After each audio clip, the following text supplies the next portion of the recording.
Hi guys! According to timeanddate.com, it is 3:15 a.m. and today is the 14th of August 2021. My name is Diamond and you're listening to Dearest Diamond, a Diamond's memoir, and you're welcome. You're welcome to episode 20. Yay! We made it to 20. I feel like every time I'm recording or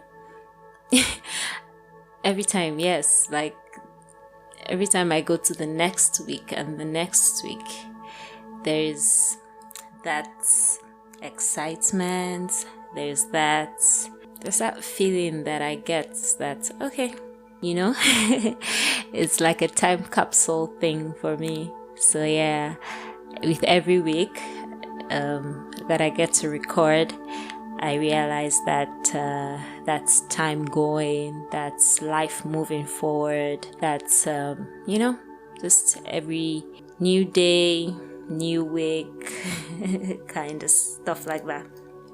Yeah, welcome to episode 20. The past week has been a bit exciting. It's been good. I got back from Friday chills like about 3-4 hours ago. Yeah, and I'm here now. The past week has been good. I've had like very nice conversations. I've been in a good space, in a good frame of mind. Yes. There's something that I have become aware of, I think. Yeah. I've become aware that I'm more aware of myself. I know that sounds cliche, but it sounds some type of way. But I realize that when I'm out and in the midst of people or, just not by myself, I realize that I'm more aware of my thoughts. I'm aware of where I'm at and I feel more confident. Just about everything, and yeah, it's kind of been really good. In this past week, I have had very interesting conversations that kind of brought back, like I had to open up about a subject that I have refused to talk about for a really long time, and that kind of opened up a lot of things for me. So on Tuesday, I had a barbecue thing with some of my colleagues, and we got talking, and I got talking about Nigeria. Since week 11, I realized that I hadn't talked about anything concerning Nigeria. That was after the protests, the June 12 protests. I haven't said anything, and this past week, during that conversation, I got to talk about Nigeria again, and it just, made me start thinking about a lot of things. I realized that after the protest, I felt so discouraged, should I say, with the way things went and seeing how we live in a country with so many enlightened people and so many young, vibrant people, and in a country that has so much to offer us. It just really got to me that it was almost like we were without hope, without purpose, something like that, going for the protest and just seeing the chaos and everything that went with it and all that was happening in that period and is still happening. I realized that I was like, fear began to creep in, and I didn't want to have to deal with all that fear, all that bad energy. And so I sort of removed that from my mind and just kept it somewhere and refused to talk about it, refused to acknowledge it. And yeah, but this past week it came up again, and well, that brings me to the topic of this week. Dearest Diamond, what would you do if you were not afraid? How would you live? What kind of things would you say? Where would you find yourself? What would you do for a living?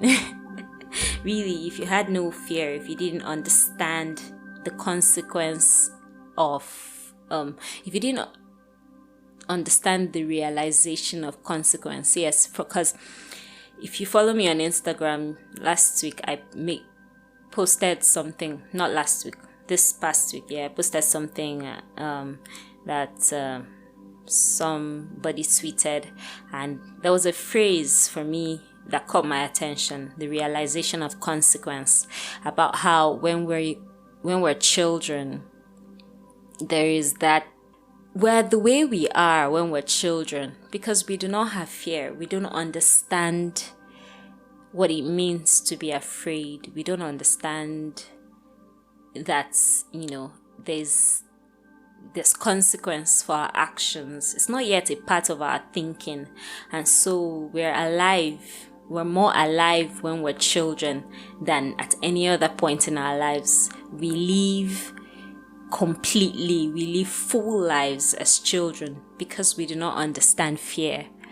And all that just made me think, like, what would I do if I did not understand fear? What things wouldn't I accept?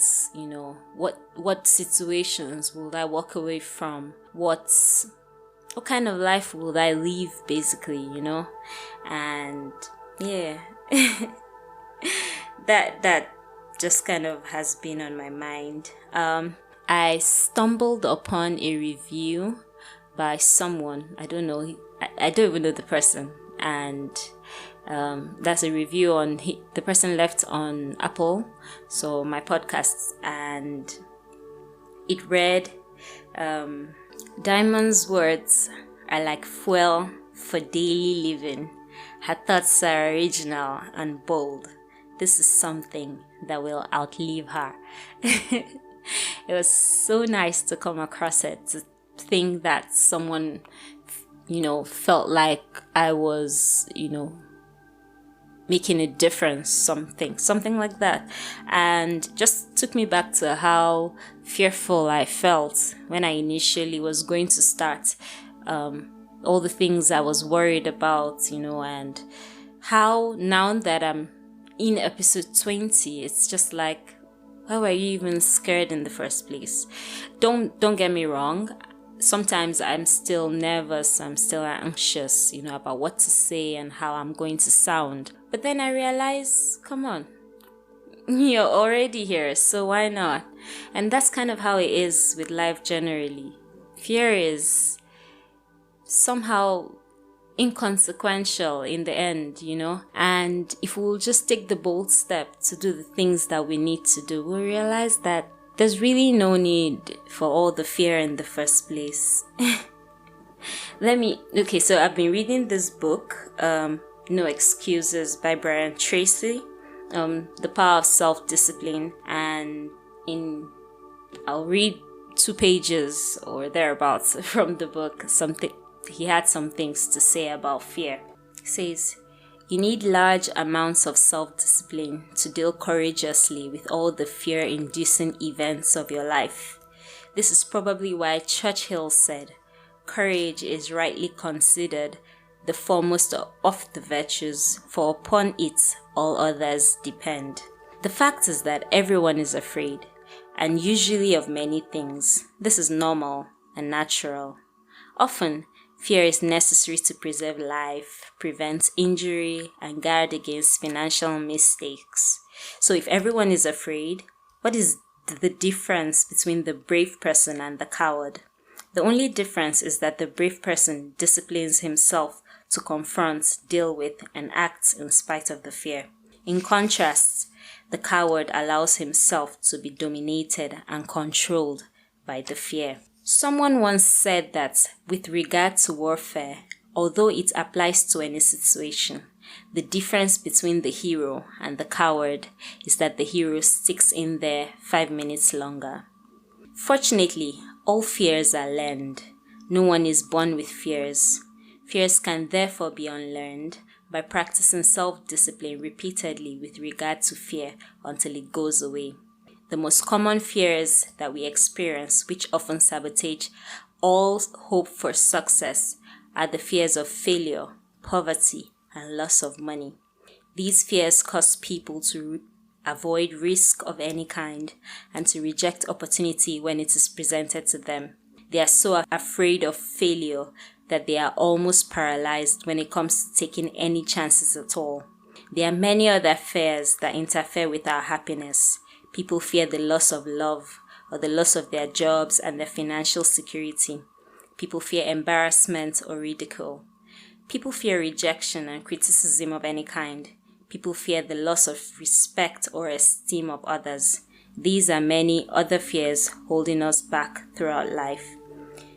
The most common reaction in a fear situation is the attitude of, I can't. This is the fear of failure and loss that stops us from taking action.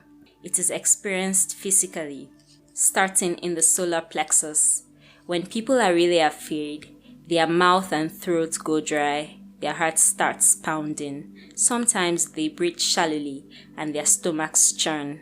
Often, they feel like getting up and running to the bathroom. These are all physical manifestations of the inhibitive negative habit pattern, which we all experience from time to time. Whenever a person is in the grip of fear, he feels like a deer caught in the headlights of a car. This fear paralyzes action. It often shuts down the brain and causes the individual to revert to the fight or flight reaction. Fear is a terrible emotion that undermines our happiness and can hold us back throughout our lives.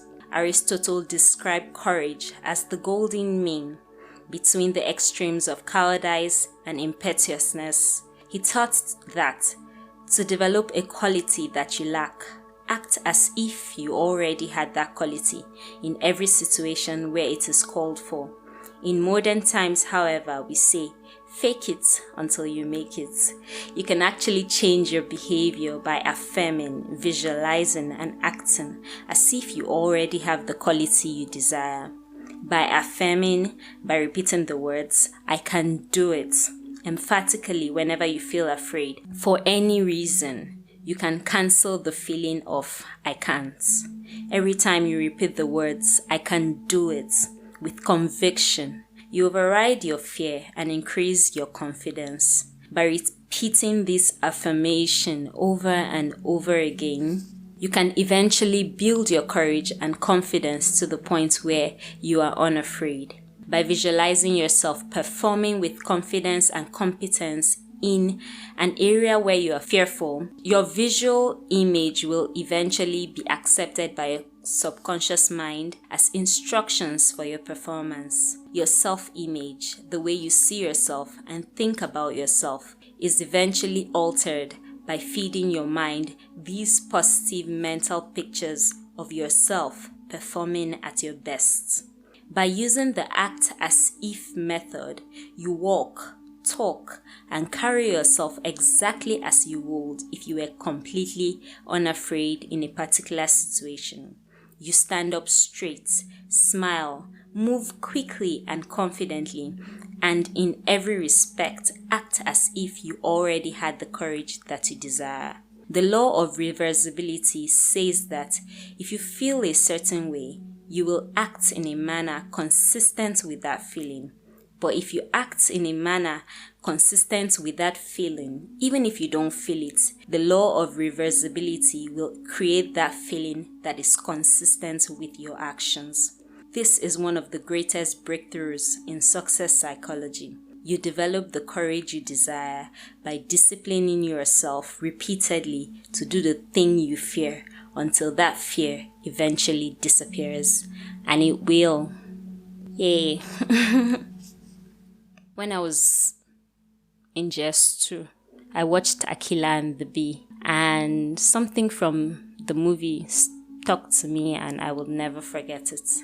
It was the quote that says, "Our deepest fear is not that we are inadequate. Our deepest fear is that we are powerful beyond measure." We ask ourselves, who am I to be gorgeous, fabulous, talented, intelligent? Actually, who are you not to be? You were created with the glory of God made manifest within you. And as you let your own light shine, you unconsciously give others the permission to do the same. Yeah. And those words, even though up until now, I haven't really thought much about it. I've always liked it, I learned it offhand, but I've never maybe really put it into practice. And I think the time to put it into practice is now. Sometimes we don't set goals because we are afraid that we are not going to meet up. Even when we set goals, we probably don't push as much as we should because maybe we're afraid that we won't make it, we will fail, or we won't get there. What if we lived without fear? What if we lived and we did things with this mindset of, I can do it, I will do it, I will get there. No fears whatsoever. How do you think our lives will be? It's a really nice thought to me, yeah? So yeah, live without fear. I listened to the director of this organization. I'll call it an organization. It's called Mold Break. He was just talking about how a lot of times we religious people, Christians and all, kind of leave everything up to God, and we're like, oh, God will take control, and oh, God will do this and God will do that. And we're not exactly wrong, but then God has given us everything that we need to do everything that we want to do. He's not going to come down and get it done for us per se. He expects us to actually move, start, get past all these fears that religion has put on us. He's waiting for us. He's waiting for you to actually make a move, And from there, as like yesterday now on the radio, when I was, going out, I was listening where it was a radio show and people were calling in to talk about this increase in driver's license renewal bill and vehicle registration, and everybody was saying how, oh, God is watching and all that. And I'm like, as Nigerians, I appreciate where we are, with understanding that yes, God before us, who can be against us. But He also expects each and every one of us in our own regard to do something, say something, start something. You're responsible. Each and every one of us, we are responsible for our own lives, for everything that happens within us. We are responsible. So, and I believe that especially for this country, we need to start acting without fear. We need to start fearlessly being ourselves. From this quote, it says, we unconsciously give others the permission to do the same when we act with our light. So if you know to do the right thing, do the right thing. You're giving another person permission to do the same. Act without fear. Speak without fear. Those right things that that you've come to understand that it is better this way, Let's all live from a place of responsibility. Yeah, what would you do if you had no fear? For one, I know when I was a child, I said I was going to go to the sun.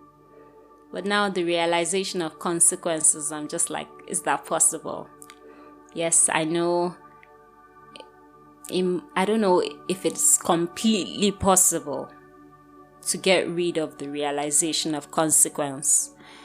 but I know that it is possible to live freely, live from within, live without fear. I know that is completely possible. So, yeah, that's my message for today. What would you do if you had no fear? What would you do if you lived without fear? Really, think about it. Thank you. My affirmations for the week. A diamond's affirmation. I am experiencing abundance. There is goodness within me. Excellence is my nature. I am void of fear. I am experiencing abundance. There is goodness within me. Excellence is my nature. I am void of fear. I am experiencing abundance. There is goodness within me. Excellence is my nature. I am void of fear. And then things I'm grateful for this week. I'm grateful for Mold Break. I'm grateful for Mold Break and Raina Davis. God bless his soul. I'm very grateful for that. For the things that I learn. It's really not the regular things that they preach in churches these days, So I'm really grateful for that organization, for the ability to remember, the ability to refer to the past, to remember things that have happened and relate it to, current things happening. I'm grateful for that. I'm grateful for awareness and experiencing life in the present. These days I go out and I'm very aware of myself. Not in a self-conscious way, just in a sort of spiritual way, I think. And I really like it. I'm grateful for books and the ability to read. I'm grateful for God's word and the hope I find in it. I'm grateful for people, the things I learn from them, by actions, by their words. Sometimes just being in the presence of people, strangers, you see and catch on to little things that speak to me, or I see and catch on to little things that speak to me, and I'm grateful for that. I'm grateful for being able to move into my present state of mind, to be able to move past where I was some 3 weeks back and be in this place where I'm looking forward to the future, looking forward to all that I have to learn, all that I am, like my mind is just open to the possibility of so many things, and I'm grateful for that. I'm grateful for the weather, for the rainy season. I really like it. The weather's cool. I'm grateful for that. And finally, I'm grateful for good health. Yeah, lately I'm hearing a lot of people say, oh, they were ill and that. And in the past over a year, I've experienced sound health, and I'm really grateful for that. So that brings me to the end of this week's episode. Dearest Diamond, what would you do if you have no fear? Think about it. Follow me on Instagram. I post my thoughts. I post where I'm at in my journey, and I think it's an interesting one to follow. And yeah, share the podcast. Let people latch onto these words, onto these thoughts, onto this thing, whatever it is. And thank you so much to everyone who keeps listening, to those of you who leave me reviews, and just keep being on my side. I'm grateful for that. Thank you guys. Have a lovely week. Take care. Bye.